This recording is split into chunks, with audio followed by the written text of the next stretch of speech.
Hello aspirants, मैं Satish sir आपके अपने यूट्यूब चैनल कॉम्पिटिटिव सर्कल में आप सभी का स्वागत करता हूं। जैसा कि पिछले वीडियो में अंकित सर ने आप लोगों को बताया है कि हम लोग एमटीएस हवलदार के प्रीवियस ईयर क्वेश्चंस को डील करेंगे, इसीलिए हमने आज मैथ के सभी क्वेश्चंस को टेकन किया है, जिसे हम आपको सोल्व करके बताएंगे काफ़ी ईजी वे में और आसान तरीके से सोल्व करके आपको हम दिखाएंगे। और वैसे आपको एग्जाम में इस अप्रोच का सहारा लेकर आपको एग्जाम में क्वेश्चंस को अटेम्प्ट करने चाहिए, ताकि आप ज़्यादा से ज़्यादा क्वेश्चंस अटेम्प्ट कर पाए विद इन कम समय में। आइए सर हम लोग पहले क्वेश्चंस की तरफ चलते हैं, देखते हैं पहला क्वेश्चन क्या है। देखिए पहला क्वेश्चन आपका लिखा हुआ है, समबाहु त्रिभुज जिसकी प्रत्येक भुजा 16 सेंटीमीटर है के आकार के प्लॉट के एक कोने में एक बकड़ी 10.5 मीटर लंबी रस्सी से बंधी हुई है। बोला है त्रिभुज के उस भाग का क्षेत्रफल ज्ञात कीजिए जिसमें बकड़ी चर पाएगी। देखिए कैसे करेंगे इस क्वेश्चन को हम लोग आसानी से। पहला नंबर बात लिखा हुआ है कि समबाहु त्रिभुज जिसकी भुजा, समबाहु त्रिभुज कहने का मतलब देखिए वैसा त्रिभुज जिसकी सभी भुजाएं बराबर होती हों। समबाहु त्रिभुज मतलब जिसकी सभी भुजाएं बराबर होती हो। समबाहु त्रिभुज जिसकी सभी भुजाएं बराबर होती हो, बोला इसके एक कोने में इन सभी भुजा बराबर होती हो, मतलब एंगल भी बराबर होगा। जिसका भुजा बराबर होगा उसका एंगल भी बराबर होगा। आपको यह बात पता होना चाहिए, प्रॉपर्टीज होता है समबाहु त्रिभुज का, यदि कोई त्रिभुज का भुजा बराबर होता है तो उसका एंगल भी बराबर होगा और सभी एंगल 60 डिग्री के ही होंगे। यही होता है समबाहु त्रिभुज। बोला इसके एक कोने में, किसी भी कोने पे हम लोग लगा देते हैं, किसी भी एक कोने पे बांध दिया गया है बकड़ी को। चलिए मान लेते इसी कोने पे बकड़ी को बांधा गया होगा, किसी भी एक कोने में धर लेते हैं। इसी कोने पे यदि हम लोग धर लेते हैं बकड़ी को बांधा गया होगा कितने मीटर रस्सी से, तो 10.5 मीटर, 10.5 मीटर लंबी रस्सी से बांध दिया गया है। देखिए त्रिभुज से हमारा कोई खास लेना देना नहीं है सवालों में। सवाल में ही जानना चाहता है ना आपका त्रिज्या खंड का क्षेत्रफल जानना चाहता है सवाल आपसे जानना चाहते हैं त्रिज्या खंड का क्षेत्रफल। ये जो आपका वृत्त बना है, ये जो आपका वृत्त बना है, इसी पे आपको ध्यान देना है सिर्फ आपको। आप ध्यान से देखिए, जो बकड़ी है किस भाग को चर पाएंगे, इसी बकड़ी जो है आपके इस वाले ही पार्ट को चर सकती है। क्या और कोई पार्ट चर सकती है? नहीं, कोई भी और पार्ट नहीं चर सकती, बकड़ी सिर्फ इसी पार्ट को चर सकती है। एग्जामिनर यही पूछना चाहता है आपसे कि ये जो पार्ट है इसका एरिया कितना होगा। देखिए आप सभी लोग जानते हैं वृत्त का क्षेत्रफल का फॉर्मूला क्या होता है, तो वृत्त के क्षेत्रफल का फॉर्मूला होता है, वृत्त के क्षेत्रफल क्या फॉर्मूला होता है, the pi r square. Pi r square होगा पहला बात। अब आप देखिए ध्यान से, इसको ध्यान से देखिए, आप अच्छे से जानते हैं कोई भी एक सर्कल जो होता है आपका कितना 360 का होता है। यदि उसको हाफ आप करते तो ऐसे 90 में बढ़ जाएगा आपका, ऐसे आपका 90 बढ़ जाएगा। लेकिन ध्यान दीजिए तो 90 में बटा नहीं है, कितना में एंगल 60 का एंगल है, 60 का एंगल। तो आपको सिर्फ यही ध्यान देने हैं आपको टोटल एंगल में से ना, टोटल एंगल होता है 360 का, 360 में से मात्र आपसे 60 डिग्री का ही पूछा गया, मात्र 60 डिग्री का, यही आपको निकाला। और पाई का मान हम ऑप्शन देख पा रहे हैं, ऑप्शन में पाई का मान बैठा हुआ है, तो हम लोग को बैठाना पड़ेगा। रेडियस आप समझ गए सर, इसी को रेडियस भी कहते हैं। चलिए तो पाई का मान बैठा लीजिए हम लोग आराम से, 22/7। रेडियस कितना दे दिया आपको, रेडियस हमें दे दिया है 10.5 का होल स्क्वायर। इसको कट कर सकते हैं हम लोग, कितना जाएगा 1/6। इसको कट करेंगे कितना जाएगा 1/6। आगे हम लोग आगे चलेंगे तो हो जाएगा यहाँ पे 22/7 इंटू इसका स्क्वायर। यदि आपको नहीं निकालने आता है तो आप डायरेक्ट लिख सकते हैं 0.5 इंटू 0.5। 0.5 को 2 बार लिख सकते हैं आप, 0.5 इंटू 0.5। इंटू का आपका 1/6 था, तो 1/6 रहने देते हैं। चलिए इसका डेसिमल यहाँ से हटाते हैं तो नीचे में आ जाएगा 10। यहाँ से भी डेसिमल यदि हम लोग हटाते हैं तो नीचे भी आ जाएगा आपका 10, यहाँ पर भी आपका आ जाएगा 10। ठीक है, अब आइए जो कट होता है उसको कट कर लेते हैं। देखिए 5 का पहाड़ा से ले जाएंगे 2 बार में, 5 का पहाड़ा चला जाएगा 2 और 1 बार में, 5 का पहाड़ा से 2 बार में, 5 का पहाड़ा से 2 बार में और 1 बार में। अब देखिए 2 का पहाड़ा से 1 बार में, 2 के पहाड़ा से 11 बार में कट जाता है। देखिए 7 का पहाड़ा से 1 बार में जाएगा, 7 के पहाड़ा से चला जाएगा आपका 3 बार में। ठीक है, अब देखिए अब कुछ एक चीज़ और है, 3 के पहाड़ा से 1 बार में, 3 के पहाड़ा से 2 बार में। अब कुछ कटने वाला है? नहीं, कुछ कटने वाला नहीं। तो यहाँ देख लीजिए ऊपर में 11 बचा है, 21 बचा है, 11 बचा है और 21 बचा, और कुछ नहीं बचा है। नीचे में क्या बचा है, 2 और 2 4, 2 दूनी 4, ऊपर में 11 और 21 बचा है। तो 11 का पहाड़ा पढ़ लीजिए, 11 दूनी 22, हाथ बच गया 1, 11 कम 11, 11 कम 11, हाथ बच गया 1, 11 दूनी 22 और 1 23। इसको यदि आप डिवाइड करते हैं 4 से डिवाइड करते हैं, 4 × 5 = 20, बच जाएगा आपके पास 31, 4 7 28 यानी 57 पॉइंट कुछ होना चाहिए। एक ही ऑप्शन हमको दिख रहा है सर, 57 पॉइंट कुछ पे एक ही ऑप्शन दिख रहा है, बस आपका आंसर यही बन जाएगा 57.75। 57.75 यही आपका पहले क्वेश्चन का आंसर रहेगा 57.75। देखिए बच्चों, एक चीज़ और आप ध्यान दे सकते हैं इस चीज़ों पे, ऐसे क्वेश्चंस को आप कैसे विद इन सेकंड में करेंगे। ये तो हो गया पूरा डिटेल सॉल्यूशन, ऐसे आपको एग्जाम में नहीं करने हैं। आपको एक चीज़ ध्यान देना है सर सवालों पे, आपको एक चीज़ ही ध्यान देना होगा बच्चों कि आप कहीं पर भी यदि कोई भी सवाल में, कोई भी मेंसुरेशन के सवाल में, याद रखिए हमारी बातों को, कोई भी मेंसुरेशन के सवालों में यदि कहीं पर भी आपको पाई का मान दिख रहा है ना, पाई का मान, पाई अभी यदि आप कोई भी मेंसुरेशन के फॉर्मूले में कहीं पर भी यदि पाई आता है तो आपको इतना सिर्फ ध्यान रखिएगा, पाई आएगा मतलब 11 से कटने वाला खोज लेंगे हम लोग, 11 से कटने वाला ऑप्शन को ढूंढेंगे। आप देखिए कौन सा ऑप्शन 11 से कट सकता है, आपको 11 का नियम पता होना चाहिए। 11 से कटने का नियम होता है अल्टरनेट पकड़ के। आप देखिए इनको, यदि आप इनको लेते कितना आ जाएगा 10, 10 में से 3 घटाए कितना जाता है आपका 7, 7 तो नहीं कटते 11 से, ये ऑप्शन खत्म हो गया आपका। दूसरे ऑप्शन में जाएंगे हम लोग तो क्या दिखाई देगा हम लोग को, यहाँ दिखाई देगा 12 और यहाँ दिखाई देगा 6, 12 से 6 जाता है 6 आएगा, ये भी ऑप्शन नहीं कट सकता। तीसरा देख लीजिए, जो अभी आंसर हम लोग का आया हुआ था, इसको देख लीजिए, इधर भी होता है 12, इधर भी होता है 12, 12 में से 12 जाएगा 0, और नियम तो ही कहता है कि कोई भी संख्या 11 से तभी विभाजित हो सकती है जब उसके सम स्थानों के योग और विषम स्थानों के योग का अंतर क्या होना चाहिए, या तो 0 आ जाए या फिर 11 से कटने वाली कोई भी संख्या आ जाए। जैसे देखिए यहाँ पे 0 आगे कट जाएगा, इसको देख लीजिए 8 आएगा, यहाँ पे 7 आएगा, ये भी नहीं कट सकता। बस उत्तर हमारा 1 सेकंड में मिल सकता है आपका 57.75, जो कि ऑप्शन नंबर सी पे था। चलते हैं हम लोग अगले क्वेश्चन की तरफ। अब देखिए दूसरा क्वेश्चन क्या कहता है हम लोग का, देखिए दूसरा क्वेश्चन कहता है हम लोग का कि 5 संख्याओं का औसत है 40, 5 संख्याओं का औसत कितना है 40, और आगे बोला है 5 संख्याओं का औसत है 40, यदि पहली 4 संख्याओं का, यदि पहली 4 संख्या आपको दे दिया गया है 50, 52, 35, 46, तो बोला 5वीं संख्या क्या होगी। सिंपल सा क्वेश्चन है आपका। देखिए हमको पता है कि औसत दिया है, 5 संख्या का औसत है 40, जिसमें से 4 को हम लोग को संख्या पहले दे दिया है। एक संख्या आपका 50, एक संख्या है 52 आपके पास, एक संख्या 35, एक संख्या 46, पाँचवा नहीं पता है, पाँचवा का x मान लेते हैं हम लोग। और सभी लोग जानते हैं कि औसत बराबर क्या होता है, औसत बराबर होता है परिणामों का योग। जितने भी आपके परिणाम है ना, सबको जोड़ना होगा, परिणामों का योग, परिणामों का योग बट्टा परिणामों की संख्या, परिणामों का योग बट्टा परिणामों की संख्या। 5 को संख्या था, 5 को जोड़ देंगे, 5 से डिवाइड करना होगा, तब जाके औसत पता चलेगा। कितना था औसत हम लोग का, औसत था हमारे पास 40। चलिए एक नज़र हम ऑप्शन पे देखेंगे तो ऑप्शन में सारे यूनिट डिजिट अलग अलग है, ऑप्शन से भी सवाल को बना सकते हैं हम लोग। देखिए काफ़ी इजी सवाल है, आप सिर्फ देख लीजिए ना, 50 5 को इधर गुना कर दीजिए, इसको जोड़िए मत, 5 को इधर गुना कर दीजिए। जैसे यदि आप इसको 5 से गुना करते हैं, जैसे इधर से 5 गुना करते हैं, तो यहाँ से 5 गायब हो जाएगा आपका, यहाँ से 5 हटेगा और यहाँ पे 5 चला जाएगा, और 5 से जैसे गुना करते कितना बन जाएगा 200। यानी इसको हटा के हम पूरा मैटेरियल लिख सकते थे 200 ना, इस बटे कोई आवश्यकता नहीं, इसको भी हम लोग हटा देते हैं। अब देखिए हमको पता है इन सब को जोड़ के उधर घटाएंगे हमारा आंसर आ जाएगा। ऐसे करना है नहीं, शॉर्टकट लगाना है हम लोग को, यूनिट डिजिट से लगाना है सवालों को। सवालों पे हम लोग लगाएंगे यूनिट डिजिट। देखिए आप देख सकते हैं यहाँ 0 था, यहाँ 2 है, 2 आएगा, इनको जोड़ेंगे 7 आ जाएगा, 7 6 13। अब बताइए यदि 13 को इधर लाए घटाते हैं, यदि आप 13 को इधर लाए घटाते हैं, यानी 13 के 3 धर सकते थे आप, यदि आप घटाते हो तो कितना आ जाएगा लास्ट में 7, यानी यूनिट डिजिट 7 आना चाहिए, आंसर होगा 17। बस इतने ही आपको सॉल्यूशन करने हैं, पूरे सवालों को सोल्व नहीं करना है। चलते हम लोग अगले क्वेश्चन की तरफ। देखिए नेक्स्ट क्वेश्चन हम लोग का तीसरा नंबर क्वेश्चन क्या है, लिखा हुआ है, एक चार्ट दिया गया आपको, एक बार ग्राफ दे दिया गया है और क्वेश्चन आपसे पूछा गया है। बार ग्राफ में आपको नंबर ऑफ स्टूडेंट दे दिए गए हैं और कलर्स के बारे में दे दिए गए हैं, और हमसे सवाल पूछना चाहता है कि पीला और नीला, बोला है पीला और नीला रंग पसंद करने वाले छात्रों, बोला पीला और नीला रंग पसंद करने वाले छात्रों की संख्या का अंतर ज्ञात करिए। बहुत साधारण क्वेश्चन पूछा, आप देख सकते हैं। आप बताइए पीला, यानी पीला पसंद करने वाले कितने छात्र हैं, पीला पसंद वाले कितने छात्र हैं, तो आप कहेंगे 150।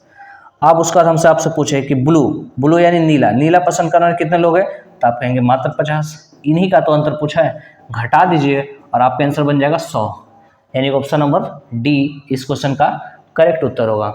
चलते हैं अगले क्वेश्चन की तरफ।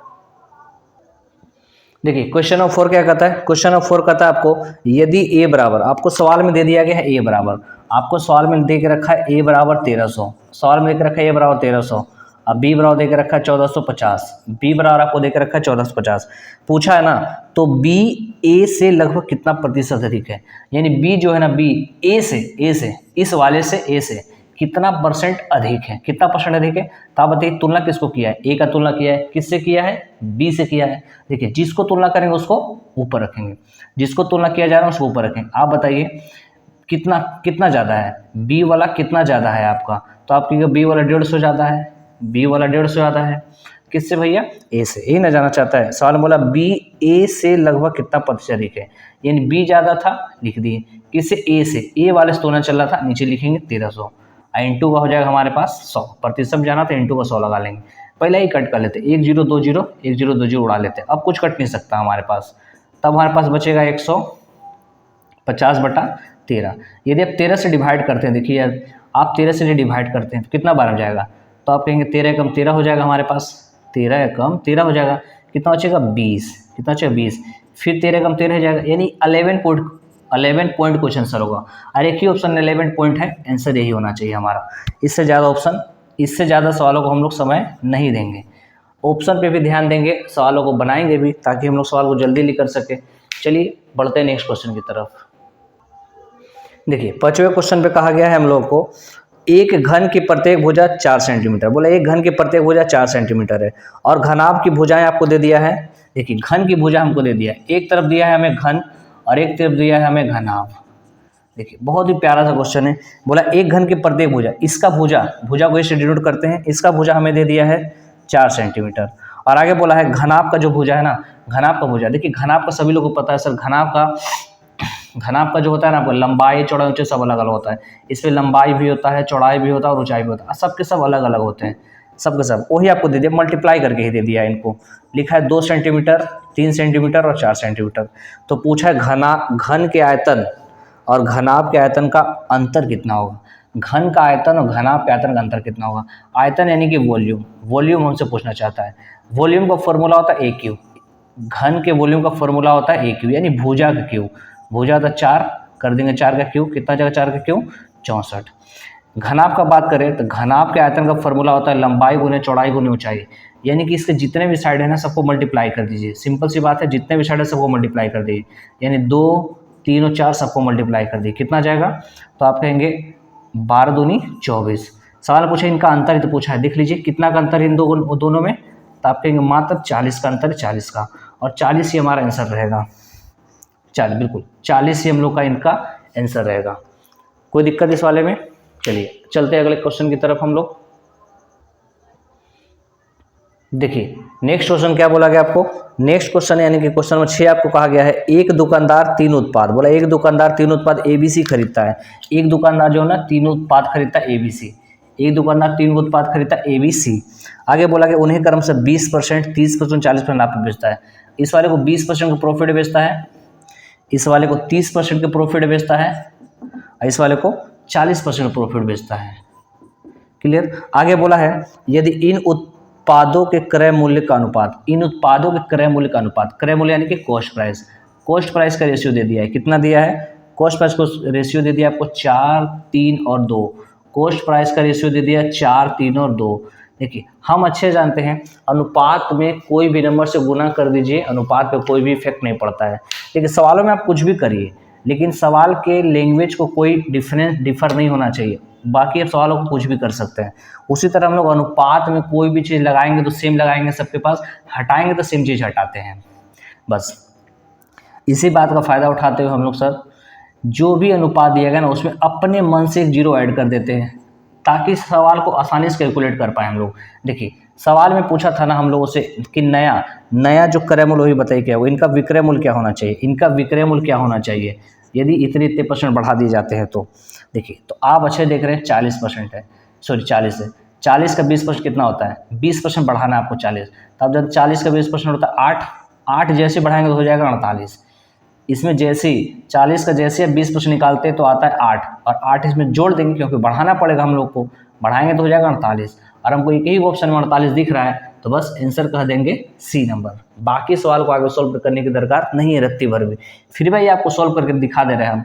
यहाँ 30 पे 30% बढ़ाना, तो 30 का 30 कितना आता है 9, 9 जोड़िए इसमें, तब 9 जैसे जोड़िएगा आ जाएगा 39।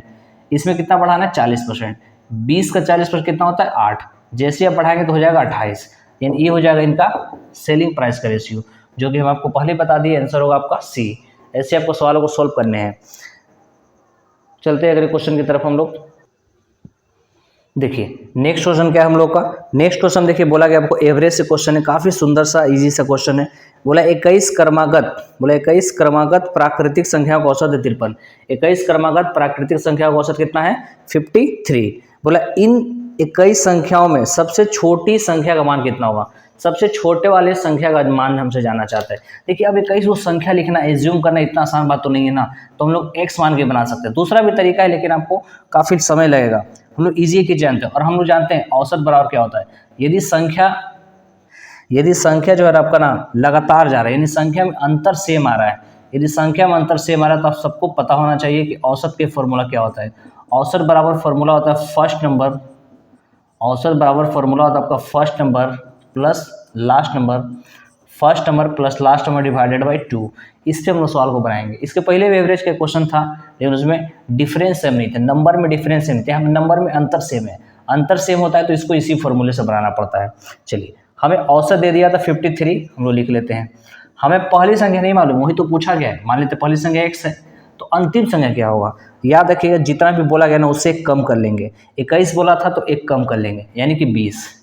21 बोला था तो हम लोग एक कम कर लेंगे यानी कि 20। यहाँ पे लिख देंगे x + 20, यही होगा हम लोग का अंतिम संख्या। अंतिम संख्या हम लोग का यही होगा x + 20, नीचे में डिवाइडेड बाई 2, मल्टीप्लाई कर दीजिए, आ जाएगा 106। इधर पे जोड़ना पड़ेगा, ब्रैकेट जैसे खोलेंगे जुड़ जाएगा, तो 2x प्लस का 20। चलिए प्लस का 20 इधर लाते हैं, प्लस का 20 इधर लाते हैं, घट के कितना हो जाएगा हमारे पास, घट के हो जाएगा हमारे पास 86। 86 को यदि 2 से डिवाइड कर दे कितना जाएगा 43, यानी छोटी संख्या क्या होगी हम लोग की 43, और 43 हम लोग का करेक्ट उत्तर होगा ऑप्शन नंबर ए। चलते हैं नेक्स्ट क्वेश्चन की तरफ हम लोग।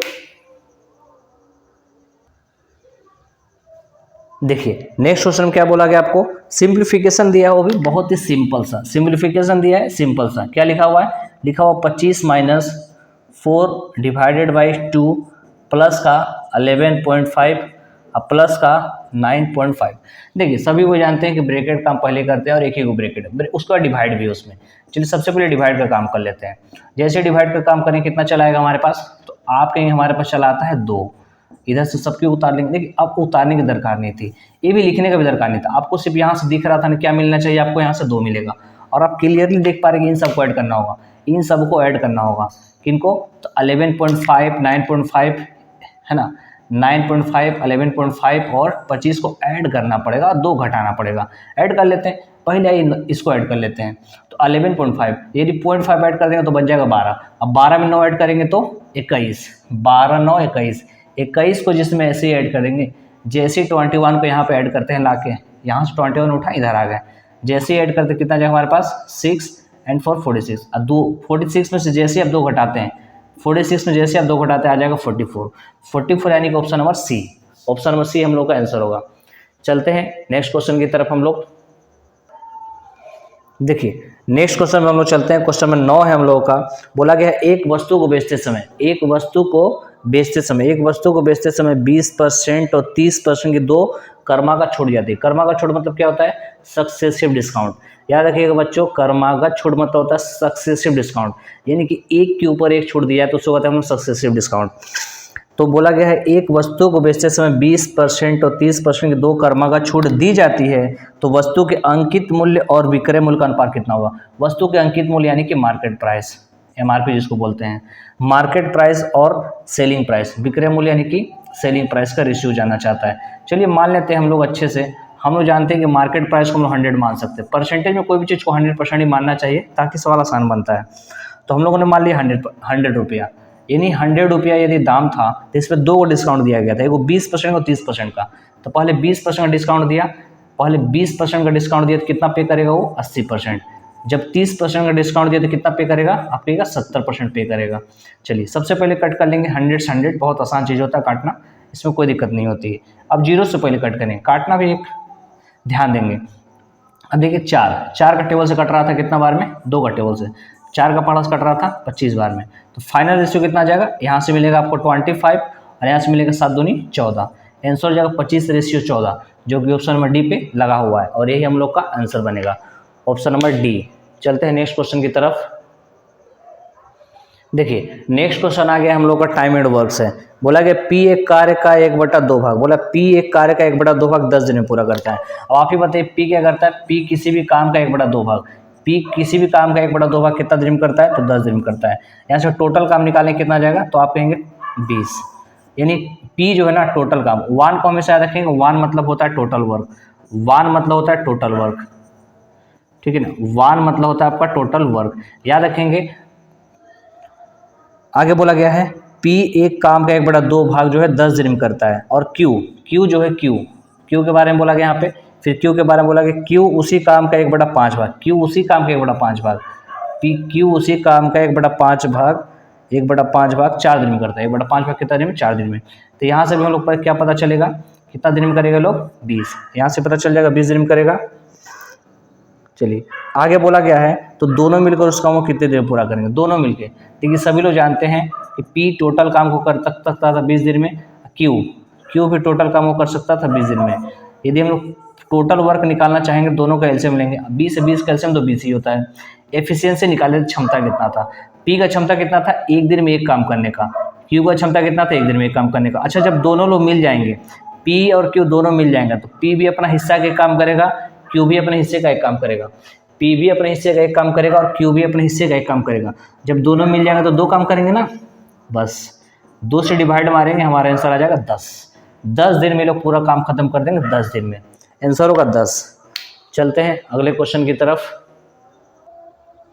देखिए नेक्स्ट क्वेश्चन कहा गया है हम लोग को, बहुत ही आसान सा क्वेश्चन है। बोला यदि 10 पुस्तकों का मूल्य 250, तो पूछाएगा 15 पुस्तक का मूल्य कितना हो। सिंपल सा बात है, एक की नेम लगा लेंगे हम लोग। बोला गया 10 पुस्तक का दाम था कितना, 10 पुस्तक का दाम था 250, लिख लिए।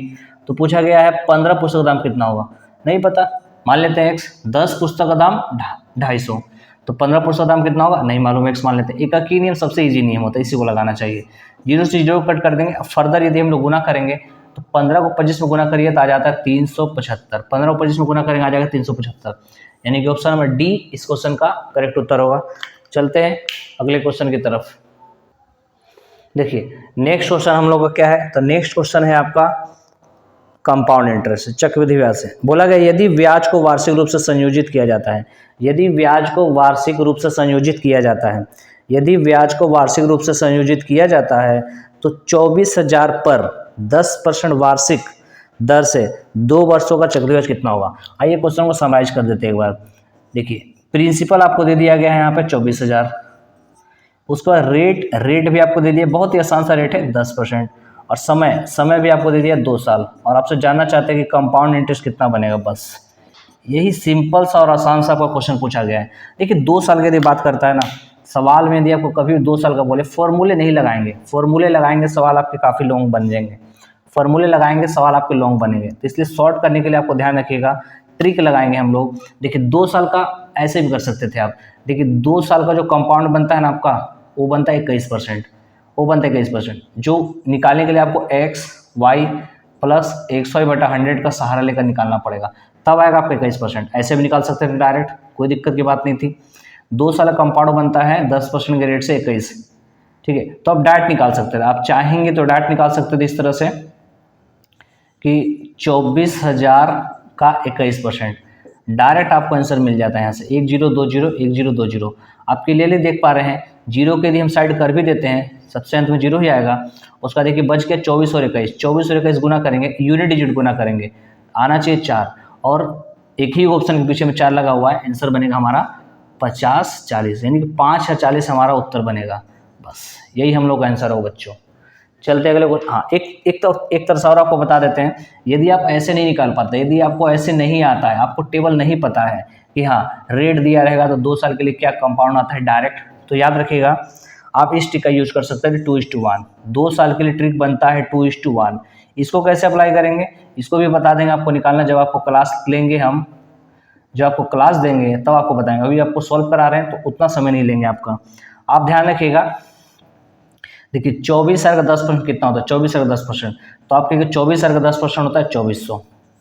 फिर यहीं पे आ जाइए, ऊपर छोड़ दीजिए, अब यहीं पे आ जाइए। अब आप बताइए 2400 का 10% कितना होता है, तो आप कहेंगे 240। इनको मल्टीप्लाई करिए, इनको मल्टीप्लाई करते तो आपके पास आ जाएगा 4800। इनको मल्टीप्लाई करेंगे तो आ जाएगा 240। सबको ऐड कर दीजिए, सबको ऐड कर दीजिए, तो यहाँ पर आ जाएगा 0, यहाँ पर आ जाएगा 4, यहाँ पर आ जाएगा 0, यहाँ पर आ जाएगा 5। अगेन आपको यही उत्तर आएगा 50-40। ठीक है, तो दोनों तरीके से हमने आपको बता दिए। यदि आपको टेबल पता है कि रेट और टाइम का हिसाब किताब आपको आता है तो सवाल को जल्दी बना पाएंगे, यदि नहीं आता है तो आप इंतजार करिए, आपको हम बताएंगे क्लास लेकर। चलते हैं तब तक अगले क्वेश्चन की तरफ। देखिए नेक्स्ट क्वेश्चन क्या बोला गया आपको, नेक्स्ट क्वेश्चन में कहा गया है यदि किसी शंकु की ऊंचाई और आधार त्रिज्या दोनों को दोगुना कर दिया, यानी कोई भी शंकु है उसका आधार को और त्रिज्या को दोनों को बोला दुगना कर दिया जाए तो शंकु का आयतन उसके पिछले आयतन में कितना गुना हो जाए। सिंपल सा क्वेश्चन है, बोला शंकु का आयतन उसके पिछले आयतन में कितना गुना हो जाएगा, यानी कितना गुना बढ़ जाएगा, सीधी सी बात है। तो बोला देखिए आपको पता होना चाहिए कि शंकु का आयतन का फॉर्मूला क्या होता है, शंकु का आयतन का फॉर्मूला क्या होता है, ठीक है ना। चलिए हम लोग निकालते हैं volume of cone. Volume of cone का फॉर्मूला होता है आपका 1/3 pi r square h, 1/3 pi r square h, ठीक है, 1/3 पाई आर स्क्वायर एच। देखिए जिसमें बोला गया है जो जो चेंजेस करने के लिए बोलते हैं उसको हम लोग कर लिया जाए। बोला तो ऊंचाई को भी दुगुना करना था और आधार को भी दुगुना करना था, आधार की त्रिज्या को भी। चलिए पहले आधार का त्रिज्या आ गया हमारे पास, इसको डबल कर लेते हैं तो बन जाएगा 2r का स्क्वायर। ऊंचाई को भी दुगुना करने बोला था तो कर लेते हैं 2h। फर्दर आगे हम लोग सवालों को लेकर चलते हैं। इधर कितना हो जाएगा, 2 का स्क्वायर बन जाता है आपका 4, इधर हो जाएगा स्क्वायर, इधर हो जाएगा 2h। चलिए यहाँ से ध्यान दीजिए, यहाँ पे 4 है, यहाँ पे 2 है। यदि इन लोगों को साइड में कर लेते हैं तो हम इन लोगों को यदि साइड में कर लेते हैं, आर स्क्वायर एच उसको साइड में कर लेते हैं, और ये 4 दूनी कितना होता है 8, यहाँ पे लिख लीजिए 8।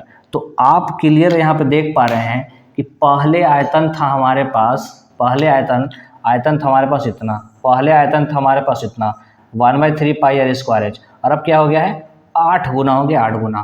तो आंसर होगा हमारा 8 गुना, उत्तर बनेगा हमारा 8 गुना। बच्चों कोई परेशानी? चलिए यहाँ तक आप लोगों को समझ में आया होगा।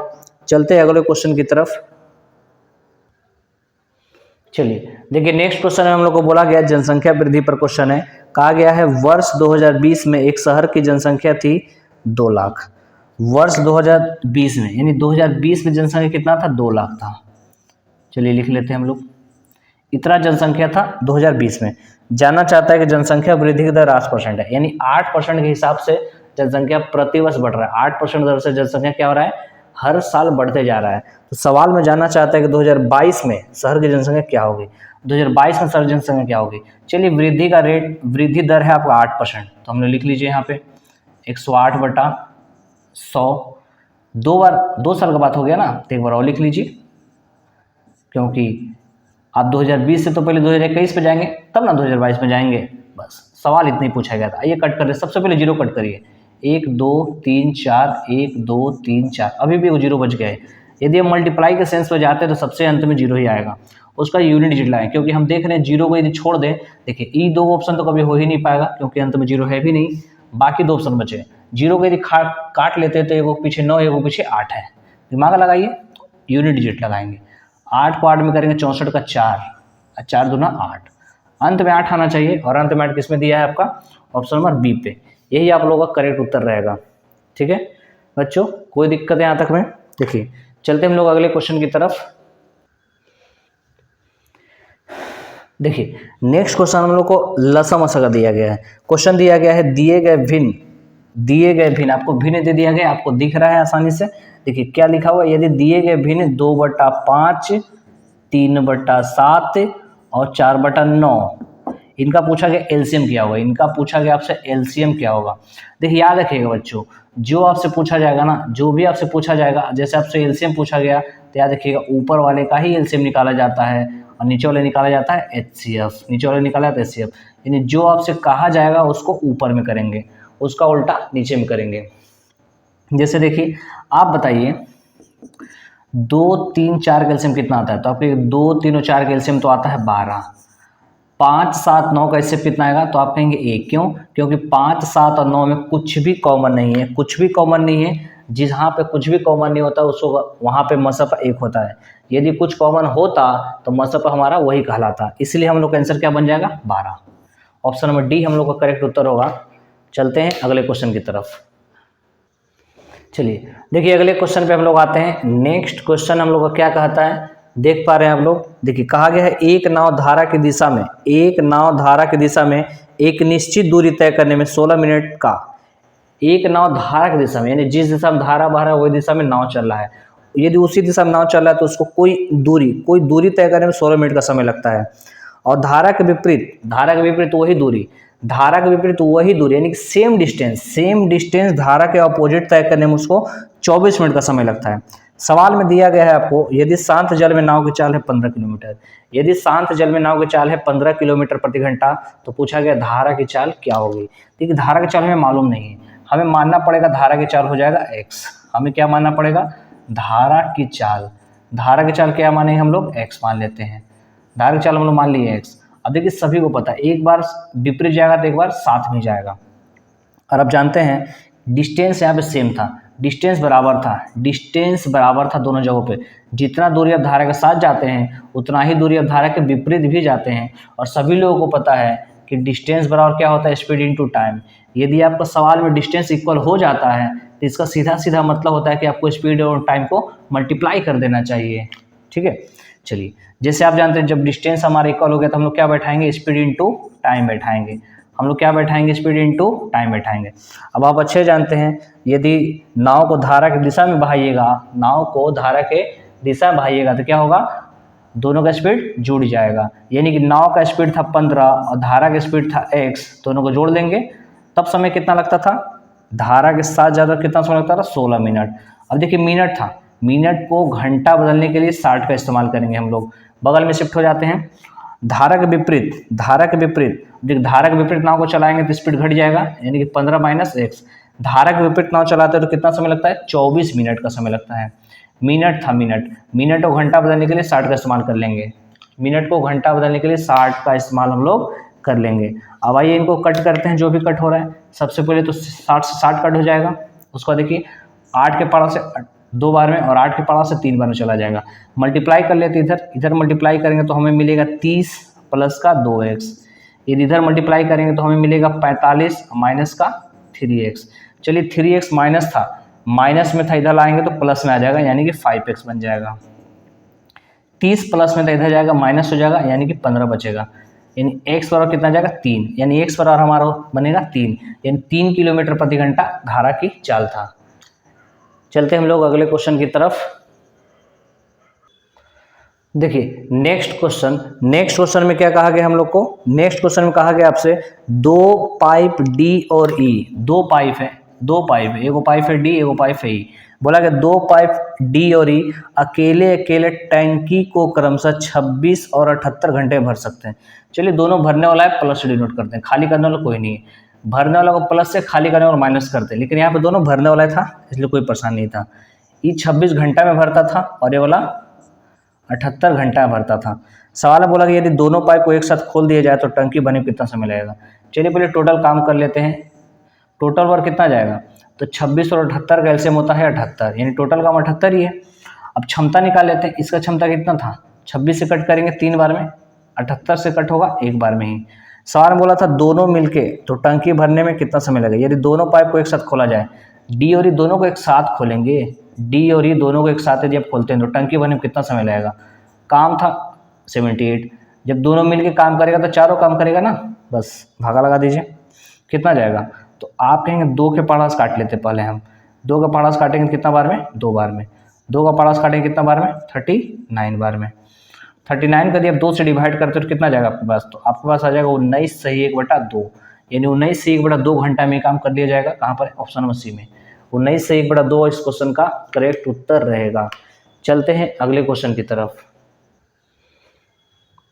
देखिए नेक्स्ट क्वेश्चन क्या बोला हम लोग का, देखिए हम लोग का नेक्स्ट क्वेश्चन बोल रहा है, बहुत सिंपल सा क्वेश्चन है, ये भी ट्रेन का ही क्वेश्चन है।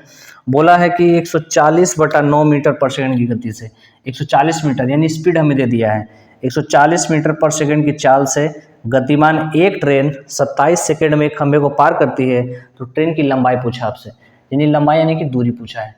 चलिए सभी लोग जानते हैं डिस्टेंस बराबर होता है स्पीड गुने टाइम, हमें डिस्टेंस ही पूछा गया है। स्पीड दिया गया कितना, तो स्पीड दिया गया 140/9 मीटर पर सेकंड, यानी मीटर पर सेकंड में ही है, और टाइम भी हमको सेकंड में दिया है 27 सेकंड। दोनों का यूनिट सेम है इसलिए दिक्कत नहीं है, चेंज करना नहीं पड़ेगा हम लोग को। 7 से कट कर देंगे 3 बार में, कितना जाएगा 14 3 42 यानी 420 मीटर। 420 मीटर इस क्वेश्चन का उत्तर होगा option number D. Option number D इस क्वेश्चन का करेक्ट उत्तर रहेगा। चलते हैं हम लोग अगले क्वेश्चन की तरफ। देखिए नेक्स्ट क्वेश्चन क्या बोलता है हम लोग का, तो नेक्स्ट क्वेश्चन बोलता है एक व्यक्ति ने एक कुर्सी 580 रुपये में खरीदी। एक व्यक्ति ने कुर्सी कितने में खरीदी, 580 रुपये में खरीदी। बोला 25% लाभ प्राप्त करने के लिए उसे उस कुर्सी को कितने मूल्य पर बेचना होगा। एक व्यक्ति ने क्या किया ना, कुर्सी खरीदा 580 रुपये में, एक आदमी ने 580 रुपये में कुर्सी खरीदा, इतना में तो खरीद लिया, लेकिन क्या किया वो 25% लाभ पे बेचा है। कितना परसेंट लाभ पे, तो 25%। आप कहेंगे 25% लाभ पे बेचा गया 25%, चलिए 25% बढ़ा लेते हैं, लाभ पे बेचा है ना, लाभ को तो 100 से जोड़ के लिखते हैं, लिख लिए। आइए सबसे पहले हम लोग कट कर लेंगे यहाँ पे 0 से, हाँ पहले 0 काट लेते हैं, कोई दिक्कत नहीं है। इसके बाद देखिए 2 का टेबल 5 का टेबल्स काट लेते हैं 2 बार में, अब 5 का टेबल्स काट लेते हैं यहाँ पे 25 बार में, ठीक है। अगला हम लोग चलते हैं यहाँ पे 2 का पहाड़ा से एक बार में काटेंगे, 2 का पहाड़ा से काटेंगे यहाँ से 29 बार में, मल्टीप्लाई करेंगे इन लोग को। देखिए जैसे मल्टीप्लाई करेंगे ना तो आपको दिखना चाहिए, देखिए 25 का पहाड़ा आपको याद होना चाहिए, 25 निम्मा होता है आपका 225 का 5 हाथ बच गया 22, 25 दूना 50, अब 50 और 22 कितना होता है 72, यानी कि 725 इस क्वेश्चन का उत्तर रहेगा option number B. Option number B इस क्वेश्चन का उत्तर रहेगा। क्लियर है यहाँ तक सभी लोग को, क्लियर है बच्चों, यहाँ तक किन्हीं को कोई परेशानी तो नहीं ना। चलते हम लोग अगले क्वेश्चन की तरफ। चलिए देखते हैं अगला क्वेश्चन, एक और सिंपलीफिकेशन आ गया हम लोग का सिंपल सा, इस पे ध्यान देते हैं। लिखा हुआ है क्वेश्चन हम लोगों का, देखिए बोला गया 540 के, तो हम लोग लिखेंगे 540 के, मतलब के बोले क्या बोले सब मतलब मल्टीप्लाई होता है, मल्टीप्लाई बैठा लेते हैं। फिर लिखा हुआ 42%, 42% को हम लोग लिख सकते हैं 42/100। फिर लिखा हुआ के, फिर से गुना बैठाइए। फिर लिखा हुआ 11/14 लिख लिए। फिर बोला का मतलब फिर से गुना, 5/9 कहने का मतलब होता है 5/9 ही लिख लेते हैं यहाँ पे, बराबर क्वेश्चन मार्क की जगह लिखेंगे x, स्क्वायर लगा था तो स्क्वायर रहने देते हैं, और माइनस में था, माइनस का 45 था तो छोड़ देते उसी तरह से। चलते हैं आगे, आइए देखते हैं क्या कट रहा है। सबसे पहले हमको 0 दिख रहा था, हमसे सबसे पहले 0 काट लिया। अब हमें एक चीज़ और दिख रहा था 14 का पहाड़ा से एक बार में, 14 का पहाड़ा से 3 बार में कटता है। अब आगे देखिए यहाँ पे दिखाई दे रहा था 5 का टेबल से एक बार में, अब 5 का टेबल से कितना बार जाएगा, तो आप कहेंगे 2 बार में, ठीक है। देखिए 9 का पहाड़ा से एक बार में, और 9 का पहाड़ा से चला जाएगा कितना बार में, 6 बार में। आगे देख लीजिए, यहाँ देखिए 2 का पहाड़ा से एक बार में, 2 का पहाड़ा से 3 बार में, ठीक है। अब कुछ कटने वाला है नहीं जी, कुछ कटने वाला यहाँ पे नहीं है। गुना कर लेते हैं, 11 × 33, 33 को 3 में करेंगे तो हो जाएगा 99, यानी 99 आई तरफ जो भी था उतार लीजिए, यानी कि x स्क्वायर माइनस का 45, माइनस का 45 इधर लाइएगा तो बन जाएगा 144, इधर हो जाएगा x स्क्वायर। आप भी जानते हैं इधर स्क्वायर है तो इधर आकर होगा वर्गमूल, इधर आकर हो जाएगा आपका वर्गमूल, इस तरह से कुछ। हालांकि यहीं से ऑप्शन पिकअप कर सकते थे, लेकिन आपको सॉल्व करके दिखा दे रहे हैं हम। चलिए वर्गमूल से बाहर निकालें कितना जाएगा 12, इस क्वेश्चन का उत्तर रहेगा हम लोग का 12, option number C. Option number C इस क्वेश्चन का उत्तर रहेगा, ठीक है बच्चों। चलते हैं हम लोग अगले क्वेश्चन की तरफ। देखिए नेक्स्ट क्वेश्चन में हम लोग को दिया गया है पाई चार्ट, एक पाई चार्ट दिया गया है जिसमें चॉकलेट्स के बारे में जिक्र किया है। देखिए सवाल में कहा है आपसे डेयरी मिल्क, 5 स्टार और स्नीकर्स, डेयरी मिल्क 5 स्टार और स्नीकर्स। आइए देखिए डेयरी मिल्क के कितने प्रतिशत है, तो आप कहेंगे 25% है, डेयरी मिल्क के 25% है, 25% है। आगे क्या बोला गया है 5 स्टार, 5 स्टार के कितने हैं तो 20 है, 5 स्टार कितने हैं तो 20% है। आगे बोला गया है आपको स्नीकर्स, स्नीकर्स के कितने हैं तो 15% है। क्या बोला है, डेयरी मिल्क 5 स्टार स्नीकर्स चॉकलेटों की कुल मिलाकर औसत संख्या, इनकी कुल मिलाकर औसत संख्या, कुल मिलाकर औसत संख्या, औसत बोल दिया तो परिणामों का योग, परिणामों का योग बट्टा परिणामों की संख्या यानी कि 3, कितना आ जाएगा एवरेज, यहाँ से एवरेज हम लोग को बताना था, यहाँ से हम लोग को एवरेज बताना था, कितना आ जाएगा, तो सबको ऐड करेंगे ना, जैसे ऐड करते हैं तो कितना आ जाएगा यहाँ पे 60, ऊपर में आ जाएगा 60, नीचे में हो जाएगा 3, डिवाइड करेंगे 20, एवरेज आएगा इन तीनों का 20। बोला गया है औसत संख्या दिए गए किस प्रकार के चॉकलेटों की वितरण की गई संख्या के बराबर है, मतलब बोला गया डेयरी मिल्क 5 स्टार और स्नीकर्स चॉकलेटों के कुल मिलाकर औसत संख्या, कुल मिलाकर जो औसत संख्या आपका है ना 20, पूछा गया दिए गए क्वेश्चन में जितने भी आपको दिए गए हैं, दिए गए किस प्रकार के चॉकलेटों के वितरण की संख्या के बराबर है। तो देखिए 20% किसके इक्वल था, हमको देखिए वो दिख रहा है 5 स्टार, तो बस आंसर कह देंगे 5 स्टार, आंसर हम लोग का 5 स्टार के इक्वल था। ठीक है बच्चों, चलते हम लोग अगले क्वेश्चन की तरफ। देखिए बच्चों, हम लोग का नेक्स्ट क्वेश्चन, हम लोग का अगला क्वेश्चन है, बोला गया फार्म ए में मुर्गियों और बकरियों की संख्या, फार्म में 2 फार्म है, एक फार्म ए है आपका, एक फार्म बी है। बोला गया फार्म ए में मुर्गियों, मुर्गियों यानी कि हैन, ठीक है ना, H फॉर हैन लिख देते हैं हम लोग, और बकरी यानी कि गॉड, यानी G फॉर आपका बकरी होगा, ध्यान रखेंगे। तो बोला गया फर्म ए में मुर्गियों और बकरियों की संख्या का रेशियो है 5:4, 5:4, और फर्म बी में सेम, फर्म बी में मुर्गी से बकरी का रेशियो कितना है, तो मुर्गी से बकरी का रेशियो 5:7, 5:7। बोला गया है दोनों फर्म में मौजूद, दोनों फर्म में, फर्म ए में और फर्म बी में, दोनों फर्म में मौजूद कुल मुर्गी और कुल बकरियों की संख्या का अनुपात कितना होगा, दोनों मिला के हमको बताना है। अब आप देखिए सीधी सी बात है, हमको अनुपात को मेंटेन करना होगा। यहाँ देखिए 5, यहाँ देखिए 5 गो मुर्गी है, 4 गो बकरी है, यानी कि यहाँ पर कितना हुआ टोटल, फर्म ए में टोटल 9 ही गो हो, फर्म बी में कितने हैं, सेम वे से 12 गो है। लेकिन ऐसा कैसे हो सकता, एक फर्म में 9 गो, एक फर्म 12 गो, दोनों फर्म को क्वांटिटी को सेम कर दे, दोनों फर्म की क्वांटिटी को सेम कर लेते हैं। सेम करने के लिए क्या करना पड़ेगा, आप देखिए इधर 12 इधर 9 है, तो क्या इधर 12 कर ले, 9 कर ले, नहीं, 9 और 12 का एलसीएम कितना होता है उस पर हम लोग देखेंगे। तो 9 और 12 का एलसीएम होता है हम लोग का 36, 36 बनाना होगा, इधर भी 36 हो जाए, इधर भी 36 हो, ऐसा कुछ करेंगे, इधर भी 36 हो जाए, इधर भी 36 हो जाए। तो इसको 36 करने के लिए 4 से मल्टीप्लाई, इसको 36 करने के लिए 3 से मल्टीप्लाई करेंगे।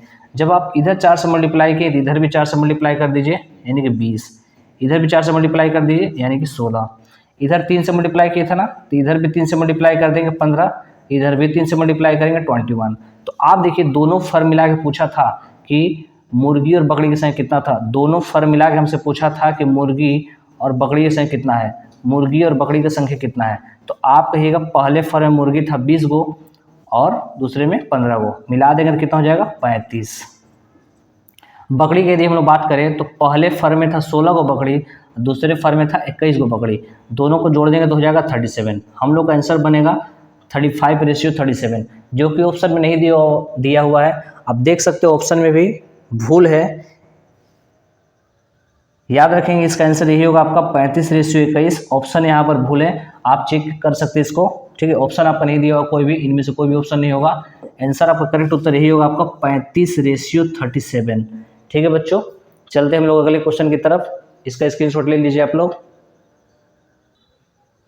देखिए बच्चों, चलते हम लोग अगले क्वेश्चन की तरफ। नेक्स्ट क्वेश्चन में क्या बोला गया हम लोग को, नेक्स्ट क्वेश्चन में कहा गया आपसे एक पंक्ति में व्यवस्थित 5 संख्याओं का औसत है 309, यानी 5 गो संख्या है, 5 गो संख्या, आप कुछ भी मान सकते हैं, 5 गो संख्या था आपका, है ना। तो बोला 5 संख्याओं का औसत है 509, 5 संख्याओं का औसत है 509, तो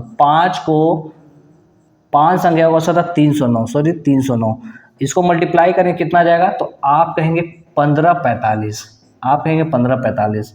तो आगे क्या बोला गया है, इनमें से पहली 2 संख्या, यानी 5 में से ना, 5 में से पहली 2 का, पहले 2 का बात कर रहा है, बोला 5 में से पहली 2 संख्याओं का औसत है 431 और अंतिम 2 संख्या और लास्ट 2 संख्या का एवरेज कितना था, तो 231.5। तो पूछा गया हमसे बीच वाली संख्या कौन सी होगी, कोई दिक्कत नहीं, 5 संख्या में से हम लोग 4 संख्या को घटा देंगे ना, आंसर आ जाएगा। चलिए पहले मल्टीप्लाई कर लेते, दोनों संख्या यानी कि चारों संख्या था, 2 से जैसे मल्टीप्लाई करेंगे 2 आ जाएगा, इधर आ जाएगा 6, इधर आ जाएगा 8। इधर मल्टीप्लाई करेंगे तो देखिए 231 का डबल कितना होता है, तो आपको यहाँ 462 और एक मिलाकर हो जाएगा 463। आइए इनको घटा देते हैं, इनको जोड़ देते हैं। जैसे जोड़ेंगे इधर आ जाएगा 5, 12 दो हाथे बच गया 1 और 12 और 1 13। इतना घटाना था हम लोग को। यदि 5 में से यदि हम लोग 4 संख्या निकाल लेंगे, 5 संख्या को जोड़ कितना आया था और 4 संख्या जोड़ कितना आया है, यदि इन पे घटा देंगे ना तो एक संख्या जो पूछा गया तो पता चल जाएगा हम लोग को। लास्ट में क्या आएगा 0, और एक ही ऑप्शन पीछे में को 0 दिखाई दे रहा है, 220 हम लोग का करेक्ट उत्तर होगा। अब घटा कर भी देख सकते हैं 220 ही आंसर आएगा, हम लोग का आंसर बनेगा बच्चों 220। चलते हैं हम लोग अगले क्वेश्चन की तरफ। चलते हैं बच्चों हम लोग अगले क्वेश्चन की तरफ। देखिए क्या बोला गया अगला क्वेश्चन बोला गया क्वेश्चन नंबर 24 है आपका, ये सेकंड लास्ट क्वेश्चन है। बोला गया अरुण ने एक पुराना कंप्यूटर खरीदा। अरुण ने क्या किया, एक पुराना कंप्यूटर खरीदा और उसकी मरम्मत पर 110 रुपया और खर्चा किया। फिर उसने इसे भोला को 20% के लाभ पर बेच दिया। पहले तो खरीदा, फिर उसके बाद मरम्मत भी कराया। मरम्मत करने के बाद अपने बगल में जो भोला था ना उसको बेच दिया। कितना बेचा, 20% लाभ पे बेचा, 20% लाभ पे। अब भोला ने इसे 10% हानि पे चंदन को बेचा। देखिए भोला ने क्या किया, वो अपने बगल वाले को बेच दिया। कितना, 10% के लॉस पे। चंदन ने उसे अंततः 10% के लाभ पर 1188 रुपये में बेच दिया। चंदन भी अगले किसी को बेच दिया 10% का लाभ लेकर। तो पूछा गया अरुण ने कंप्यूटर कितने में खरीदा था। चलिए मान लेते हैं अरुण ने इतने में खरीदा था कंप्यूटर X में। चलिए अब अरुण ने क्या किया था, खरीदा तो था लेकिन खरीदने के बाद क्या किया था, उस पर मरम्मत पे कुछ खर्च किया था। कितना, 110 रुपये खर्च किया था, 110 रुपये। तो 110 पे जोड़ देते हैं, यानी कि अरुण का खरीदारी इतना पड़ गया टोटल। और उसने इसे क्या बेच किया, 20% के लाभ पे बेचा था अगले को, 20% लाभ पे। तो लिखेंगे 120/100। फिर भोला ने क्या किया, भोला ने इसे 10% हानि पे चंदन को बेचा। इसने 10% हानि बेचा चंदन को, यानी कि 90/100 हो गया। चंदन यहाँ पे आ गया। अब क्या बोला था, चंदन ने अंततः इसे 10% लाभ पर, चंदन ने और 10% लाभ पे अगले को बेच दिया, यानी कि 110/100। और फाइनली जो भी था उसने 1188 रुपये में खरीद लिया। तो सवाल है, पूछा गया अरुण ने कंप्यूटर कितने में खरीदा था। आइए इनको सॉल्व कर देते हैं। सबसे पहले 0 काट लिया जाए। तो एक 0 से 1 0 कट जाता है अपना, यहाँ भी 0 से 0 कट जाता है। और यहाँ 20 का पहाड़ा से काट लेंगे 5 बार में, 20 का पहाड़ा से काट लेंगे 6 बार में। ठीक है, आगे देखिए एक हमको दिख रहा था यहाँ पे 11 का पहाड़ा से 1 बार में कटेगा और 11 का पहाड़ा से 1 बार में और 8 बार में, यानी कि 108 बार में कट जाएगा। अब आप देखिए 9 का पहाड़ा से 1 बार में जाएगा, 9 का पहाड़ा से 1 बार में जाएगा, 9 का पहाड़ा से 1 बार में 2 बार, 12 बार में चला जाएगा। फिर देखिए 6 को देखिए, 6 के पहाड़ा से 1 बार में, 6 के पहाड़ा से 2 बार में चला जाता है। कुछ बचा नहीं, कुछ नहीं बचा। चलिए यहाँ पे बच गया आपके पास x + 110 नीचे में देखा जाए। चलिए नीचे में क्या लिखें, डायरेक्ट गुनाई कर लेते हैं हम लोग। देखिए आप देख सकते हैं 10 मिलाकर 100 को 5 में करेंगे 500। अब 500 को 2 में कर देंगे, कितना हो जाएगा 1000। चलिए 110 को लाए घटा देंगे, 110 को लाए घटा देंगे, हो जाएगा 890। यानी कि अरुण ने 890 रुपये में खरीदा था, 890 रुपये में। ऑप्शन नंबर डी इस क्वेश्चन का करेक्ट उत्तर होगा बच्चों, ऑप्शन नंबर डी। इसका स्क्रीनशॉट आप लोग ले सकते हैं। और चलते हैं हम लोग अगले क्वेश्चन की तरफ। चलते हैं बच्चों हम लोग अगले क्वेश्चन की तरफ। अगला क्वेश्चन में फिर से आपको दे दिया स्टैटिक्स है, आपका इसमें दिया है टेबुलेशन। देखिए क्वेश्चन क्या बोला है आपको, तो क्वेश्चन में बोला गया मंगलवार, सोमवार और रविवार को स्टोर एस का बात कर रहा है, स्टोर एस वाले का बात कर रहा है। क्या बोला है कि स्टोर एस में मंगलवार, सोमवार और रविवार, यानी कि सीधा नहीं बोला, रविवार, सोमवार, मंगलवार भी बोल सकता था। तो बोला गया आपको कौन कौन सा स्टोर एस का बात किया है। स्टोर एस में रविवार को कितना बिक्री हुआ था 86। सोमवार, यदि सोमवार को हम लोग बात करें तो सोमवार का हो जाएगा 74। उसके बाद हम लोग यदि हम लोग बात करें मंगलवार का, तो मंगलवार को हो जाएगा 78। इतना उन्होंने स्टोर एस का बेचा गया है। फिर आगे बोला है, उसी तरह पूछा था मंगलवार, बुधवार और गुरुवार को स्टोर पी के बारे में। फिर बोला स्टोर पी में कौन कौन सा दिन का बात किया है, तो मंगलवार। चलिए देखते हैं स्टोर पी में मंगलवार को 49 बेचा गया था। फिर आगे बोला था बुधवार, फिर गुरुवार, तो बुधवार को स्टोर पी 70 बेचा गया था। फिर उसके बाद गुरुवार को आपको बेचा गया था 90। सवाल पूछा इन सब के बिक्री का रेशियो क्या होगा। सिंपल सा क्वेश्चन पूछा, इन सब के बिक्री का रेशियो क्या होगा। चलिए आइए जोड़ देते हैं इन लोग को। तो 8 8 16, 16 4 20, 20 का 0, हाथ में बच गया 2, 7 7 14, 14 6 20, अब 20 से 2 कितना होता है 22। एक तरफ तो हो गया आपका इतना, एक तरफ कितना हो गया देखिए ध्यान से, इधर आ जाएगा आपके पास 9, इधर आ जाएगा कितना 209। बस यही रेशियो आपको कट करने हैं, यही रेशियो आपको छोटे कर देने हैं, ठीक है, यही रेशियो आपको छोटे कर देने हैं बच्चों।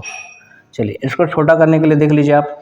अच्छा अब देख सकते हो ऑप्शन पे, देख सकते हैं ध्यान से, ऑप्शन पे भी देख सकते हैं। देखिए 11 का पड़ास कट जाएगी, 11, हाँ 11 का पड़ास कट रहा है, 11 का पड़ास कटेगा 20 बार में, और 11 का पड़ास कटेगा 1 बार में और 9 बार में, यानी कि आपका आंसर बनेगा 20:19। 20:19 इस क्वेश्चन का उत्तर होगा ऑप्शन नंबर सी। देखिए हम लोगों ने आज पूरे MTS और हवलदार के जो प्रीवियस ईयर क्वेश्चन उसको हम लोगों ने कवर किए हैं। आप देख सकते हैं आपको हमने 25 के 2500 क्वेश्चन आपको करके दिखाएं। इसमें से एक क्वेश्चन भूल था, SSC ने उसका आंसर खुद गलत किया था, वो आप चेक कर सकते हैं। आपको हम इसका PDF, इस पूरे सेट का PDF आपको टेलीग्राम चैनल पे हमारा मिल जाएगा। तो आप लोग, यदि आप लोग को हमारा प्रयास अच्छा लगा होगा, हमारा वीडियो यदि आप लोग अच्छा लगा होगा, तो आप लोग इसको शेयर करेंगे, ज़्यादा से ज़्यादा लोगों तक पहुंचाएंगे, लाइक करेंगे और कमेंट करेंगे कि आपको और कौन से एग्ज़ाम के बारे में जानना है, या किसी और एग्ज़ाम के बारे में पूछना है, या फिर बताना है। कोई भी चैप्टर में यदि आपको दिक्कत हो रही है तो हमें कमेंट करेंगे, ताकि हम आप लोग को पढ़ाकर आपको ईजी करवा सके चैप्टर्स को। ठीक है बच्चों, जय हिंद, भारत माता की जय।